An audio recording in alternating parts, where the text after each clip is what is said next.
interposes itself when you least expect it, and that's happened to me this morning. There's been a family emergency. Nobody is in danger. That's good, but there are things that were had to absolutely be handled. And the entire time I've been here, I've never been late.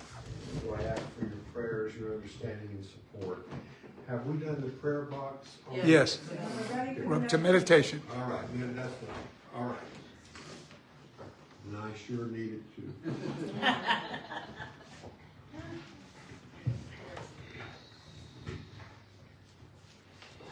At this time in our service, we bring our limited human understanding to the immortal understanding that is our divine right of inheritance.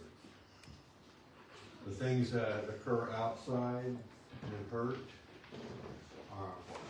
give us pain, give us cause to take away our peace. They're not meant to stay, they're pass. They're meant to pass.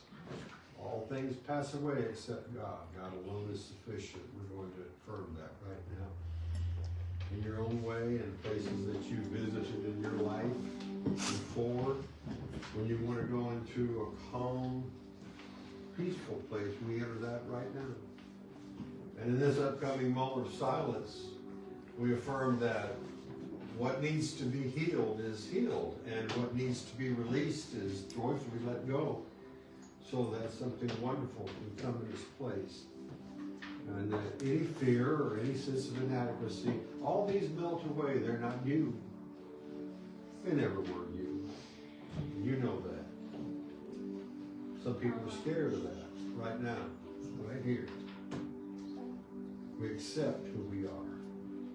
And in this silence, in the next few moments of silence, we allow Spirit to make clear and plain with love those things that we need to release to feel free and to feel like the wonderful, blessed children of God that we are.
emerge from this time of contemplation and silence and really remembering who we are.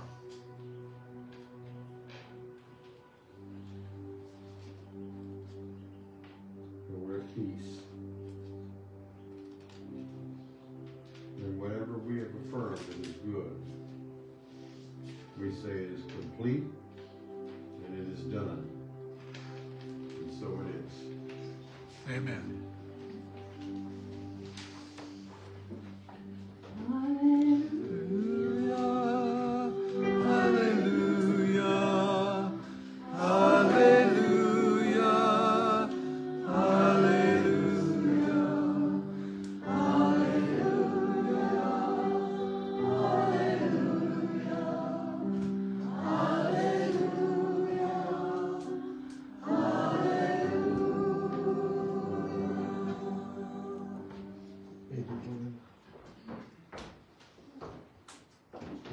Well, welcome.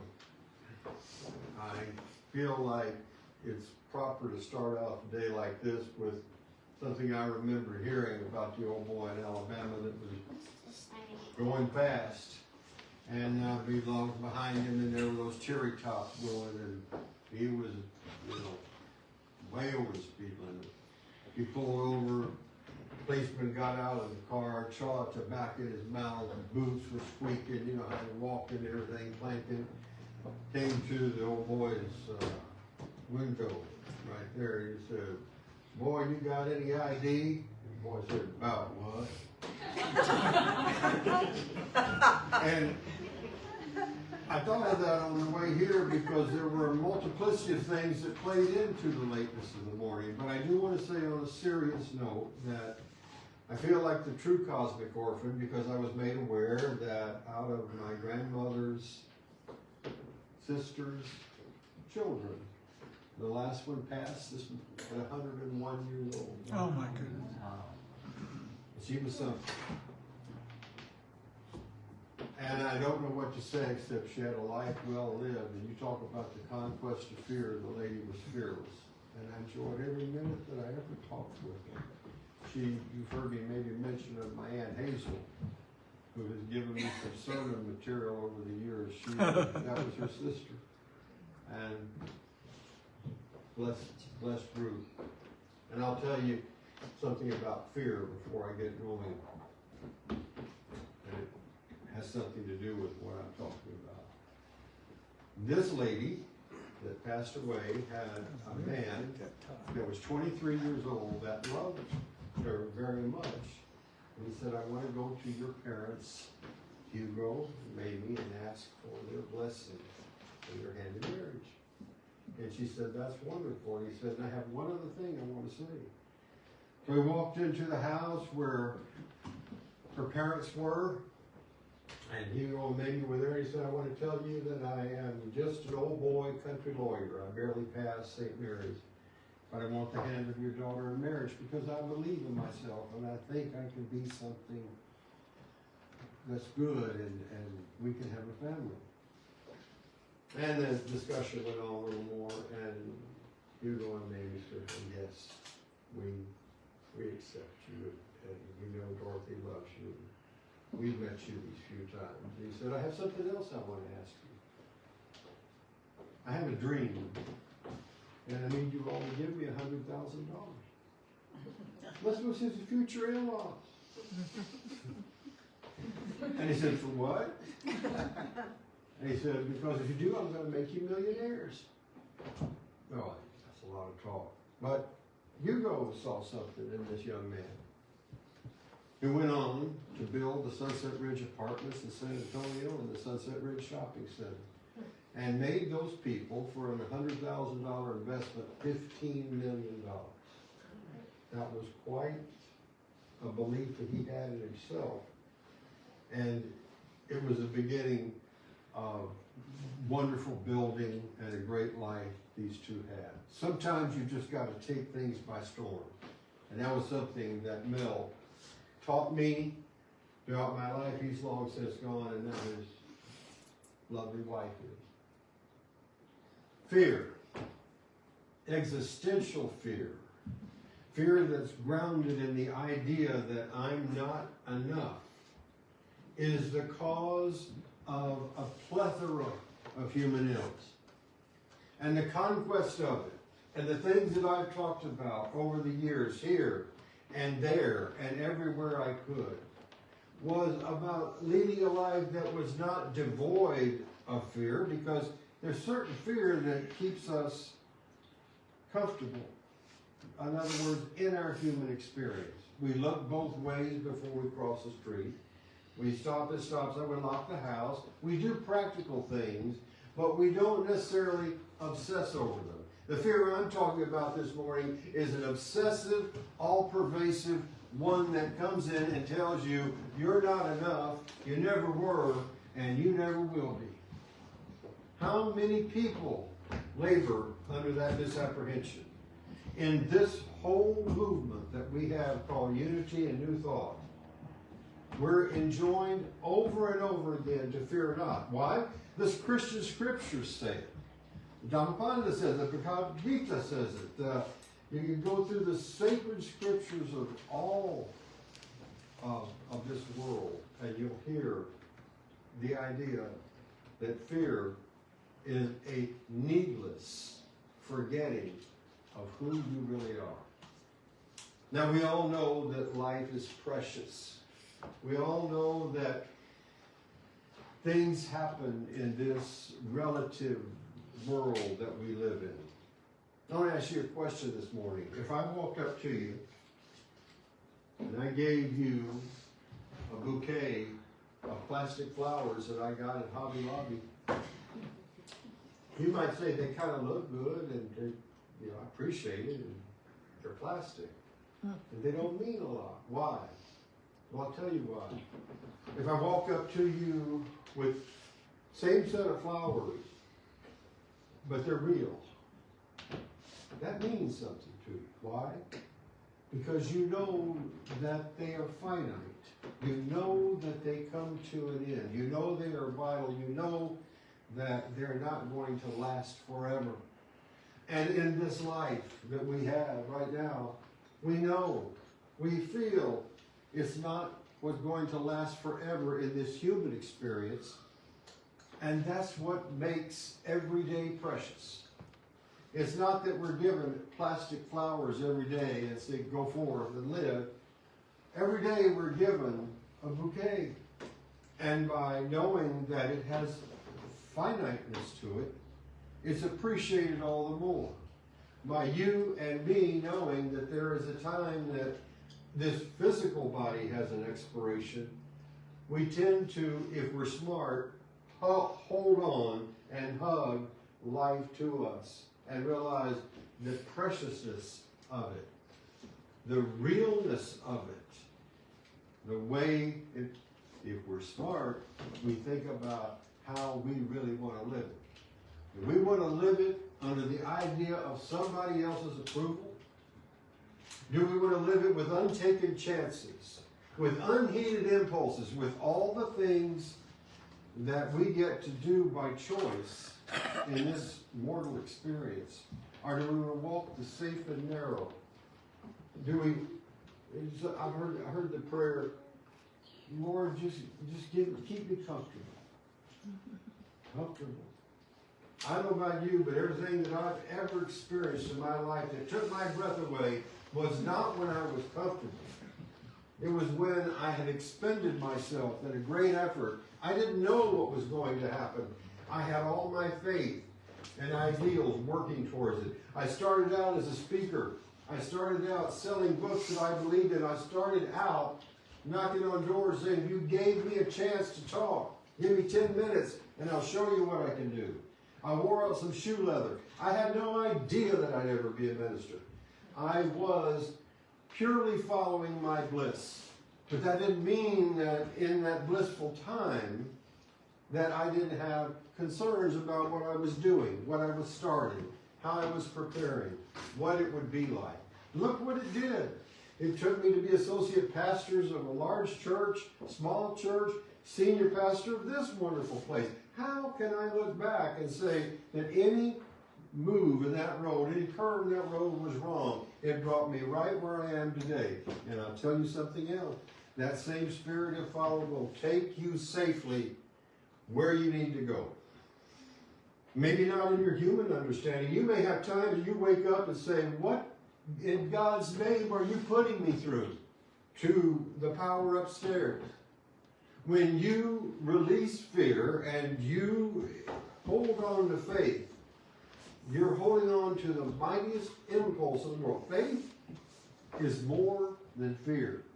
But think about that. Fear is pretty rough of its own. But faith is a willingness to say, okay, I might get a little bloodied, I might get bruised, I might, I'm not supposed to just walk safely through life to arrive, to be a cream puff, to be put in a casket somewhere for people to talk about for about an hour and shove me in the ground and slap a headstone on me. Is that what this is about? No.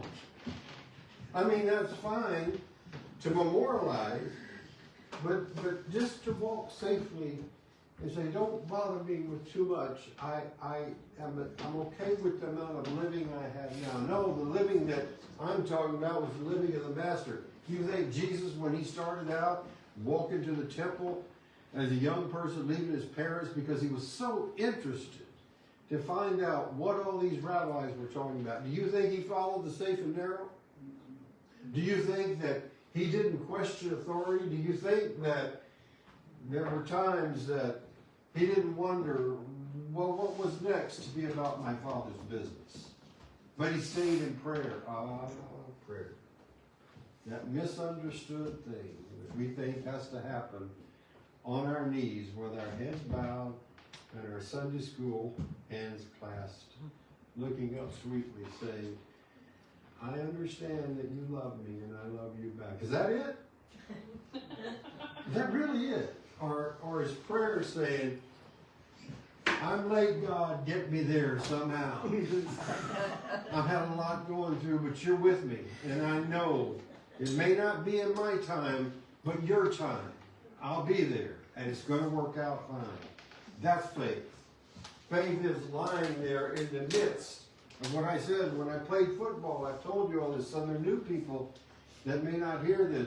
Faith is knowing when you get hit in the gut and you're lying there on the field and your coach walks up to you and says, isn't it glorious, Mulkey? And I understood finally what he meant about that glory. The hits you take in the game are as much a part of the game as you getting up and running in for 6. It's all part of the game. You remember that song by Tommy Edwards in the 50s? Many a tear has to fall, but it's all in the game, all in this wonderful game that we know, all love. That's just not for men and women and people that are sorry. It's about life. It's about the knowledge that there is no place that you can go beyond God's love and care. We talk about that. But when it comes time to put boots on the ground with it and walk forward with it, say, wait a minute, really? I'm really in my perfect place right now? You mean the thing that is driving me crazy is all in divine order? That's right. You're right where you're supposed to be. When I was sitting down there on I-10 in the middle of a traffic jam, not only the family emergency, but a traffic jam this morning, I was sitting behind a truck that said Ontario Goods. It was huge. I couldn't see over it. And I said, I am in my perfect place. Told Janet that I'm in my perfect place. We're both where we should be. Really?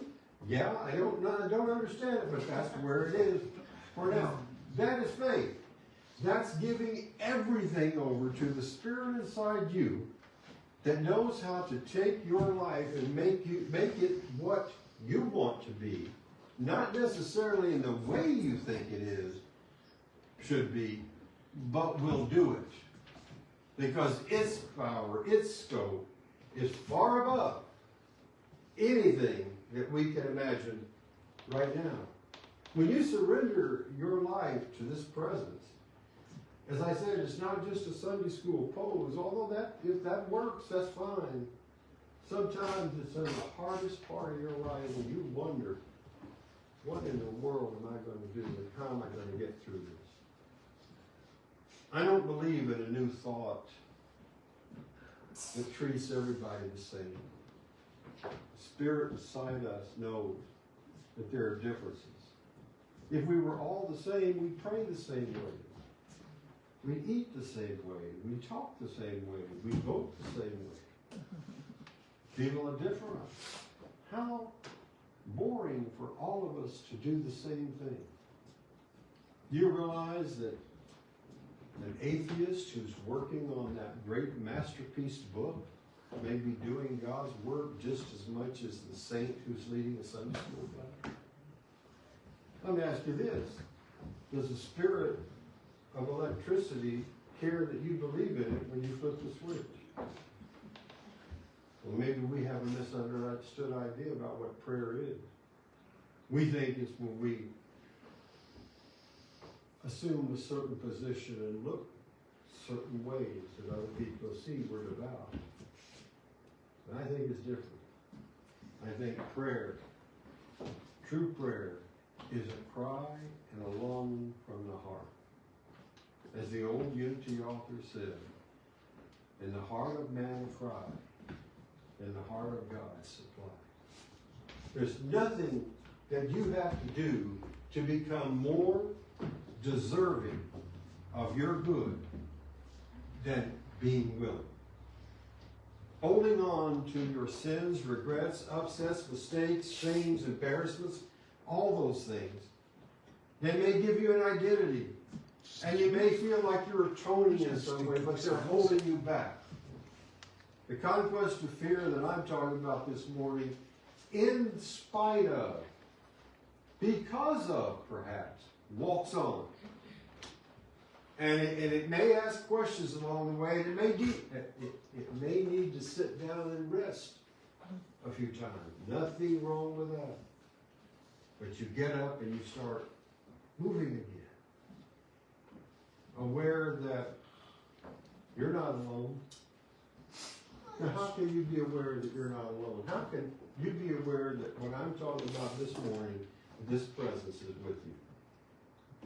Well, for one thing, have you ever had an idea come to you and you think, where did that come from? Or you did something that you didn't think you could do and you said, how did I do that? But I don't know that I was consciously asking in prayer for it. Well, but you were open. Some part of you was open, otherwise it wouldn't have happened. You're immersed in a thought stream of ideas and consciousness all around you. It's the thoughts that all of us have thought. Do you know how remarkable and grand that is? We get excited about a radio station that can do certain things with its wattage. What about humans that do certain remarkable things every day? We sell ourselves so short. The fear of not measuring up. And you may be measured up far better than you think this morning. You may be trying to measure yourself to somebody's opinion about how you should do, live, be, act. I don't particularly like approval seeking. I love approval. I think anybody enjoys it. I want it. I enjoy it. I accept it. But I don't need it. Because if I needed it, I wouldn't have gotten where I wanted to get in my life thus far. The conquest of fear wouldn't have been in me because I'd been sitting back there wondering and asking someone, is it okay for me to take the next step forward in my life? You know, I've had people in a room that have said, oh, Jay, certainly you're not going to do that. I'm going to do exactly that. Not that I'm not for wise counsel, not that I'm, against listening. I'm not stupid and stubborn. But when you know something in your heart is right, when you've affirmed inside you, this is for me, when you've checked inside you and you're willing to pay a price, that price is every limiting idea you've ever thought about yourself up to now. Or if you can't quite do that, be willing to let those go. A state of willingness, a state of allowance, a state, as Eckhart Tolle says when he sits up there in his chair, I love it, he's so quiet and calm. He gives an answer after you ask a question about 10 minutes later. He's a real funny guy too, Will, but in that area of pure presence. This morning, I'm offering to you the idea that the conquest of fear comes from not only doing, but accepting. Remember the first time you got on a bicycle, providing you did? Or the first time you jumped in that water? Or had your dad or mom or somebody throw you in there? And you're going to learn. You remember the alternate fear and excitement of it. Oh, I'm sure there was stark terror for a moment, but all of a sudden you began to flail and you had somebody around you say, no, just easy. And all of a sudden, this little boy or little girl you may have been resonates with something Lao Tse said years and thousands of years ago: to go fast, row slowly. To swim, be easy. The conquest of fear, take it as you're able, but take it. You know how many phobias we have out there? As a pastoral counselor, I gave up 48 panphobia, thanatophobia, claustrophobia. Go on down the list. There's even phobophobia. That's fear of having a fear. Thanatophobia is fear of death. Agoraphobia, fear of open spaces. There's even lightning, thunder, dogs, cats. We've named everything, but have we named the overcoming of those fears? What does that mean? Well, I don't think that there is a name for it, but I'd like to offer you this morning. It is self-realization. Now we get into my territory that I love. Self-realization fellowship. Paramahansa Yogananda talked about it in the 1920s out in California. And what was that? Kriya Yoga. And what is that? The yoga of forgiveness and love. And what is that? You sit quietly with your thoughts. And you begin to see them that serve you and those that don't. And those you say, I may put on the shelf and see if they serve me later. You don't have to be perfect here. You're already perfect. Your practice isn't, or else you wouldn't have it in front of you. Don't forget your inherent perfection, your inherent goodness, your inherent child of the Most High, trying to please a God that sits on a throne. Have you considered perhaps God as the energy that holds this whole thing together? And that it truly is a thought. And we meet that deity in thought. Well, I heard he sat on a throne. And I heard he hurled thunderbolts. And I heard he consigned some folks to everlasting torture. And he healed some diseases then. And he was in a good mood. He might open a river there. He might make the crops come here. But I also heard he destroyed towns and told men to go in and rape the women and children. Good Lord. Men wrote that book. I'm not disparaging it. Obviously, I'm a huge fan of the Bible. What that was talking about at those times were states of consciousness. It's not in the Bible because it's true. It's true because it's in the Bible.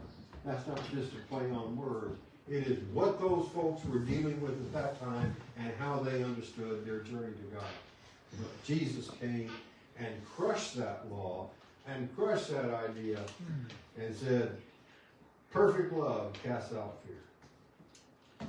Now, you're in a different place. Now you've got a God that you can understand. Not one that is ornery and cantankerous. So 1 minute. and loving the next. You are operating under unconditional love all the time. And there's one thing you've got to know for the conquest of fear. All of this is in divine order, including your desire to be different. Wayne Dyer said it very well. Everything that's going on is as it should be, including your desire to change it. You have free will in the context of life. But you can't not choose against one thing. You can choose against everything in this world or other world, but you can't choose against who you really are. Have I not said you are sons and daughters of the Most High? I like to think that somebody at that time said, and go out and act like me. Take a big deep breath and just don't hear those good words, but walk into your destiny and walk into your good. That's what I'm asking this morning. I'm seeing the clock. I have so much that I'd like to tell you about this. And if you all come back and you tune in again, I will. Because the subject is near and dear to my heart. I love you all. I thank you for your understanding this morning. I affirm this for you this week. You're going to walk in newness of life with a conquest of fear that at least says, I am willing. Let's together, not just me saying it, let's say these few. Will you say it with me? And so it is. You are blessed this week, and so it is. God bless you. Thank you.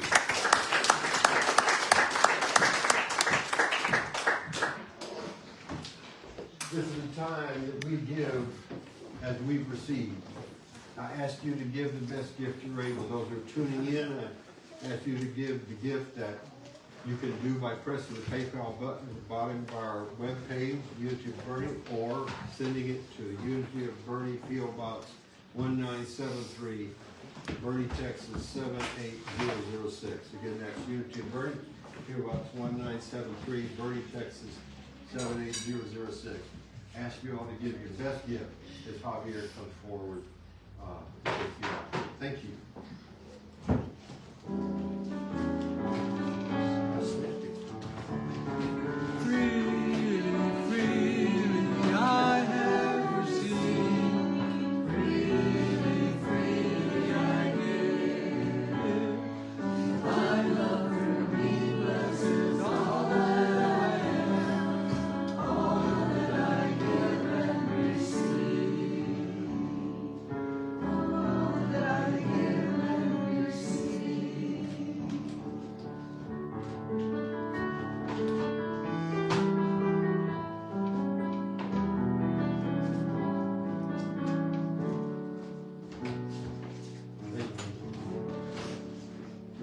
Say the blessing of our prayer, of our offering, divine love, free, blesses and multiplies all that I am, all that I have, all that I give, and all that I receive, and I send it forth with my blessings and my love.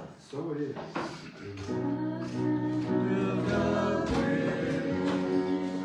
Between your heart and mine.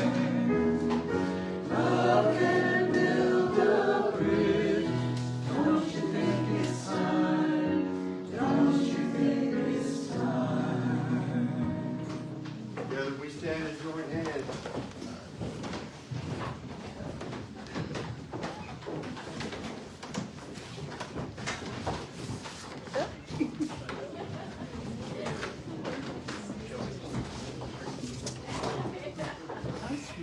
Broken. You're just doing so good.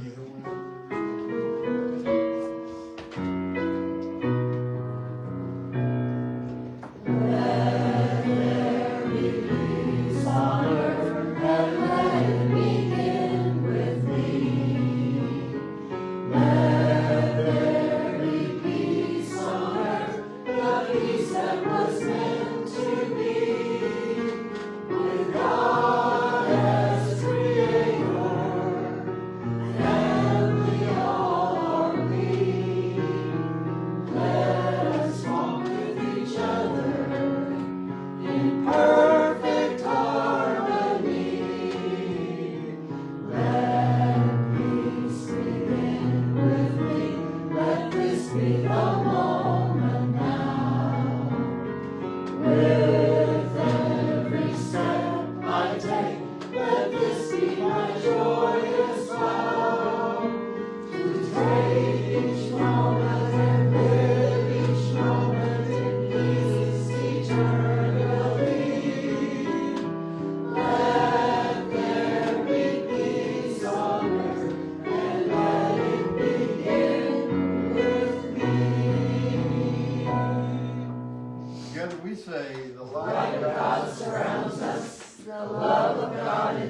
us. The power of God protects us. The presence of God watches over us. Wherever we are, God is, and all is welcome. God. Yeah, we did.